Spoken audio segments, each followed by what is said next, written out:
Lockdown में गरीबों तक भोजन और राशन पहुंचाने को दी जा रही है प्राथमिकता।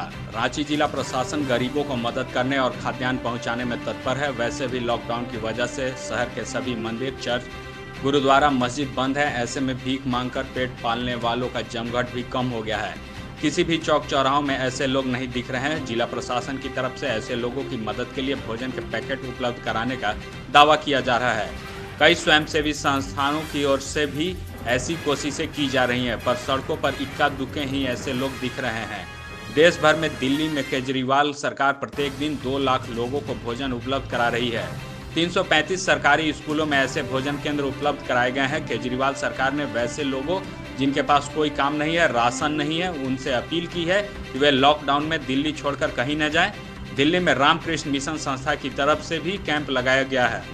यह संस्था कोलकाता और अन्य जगहों पर भी राहत कार्य में जुटी हुई है।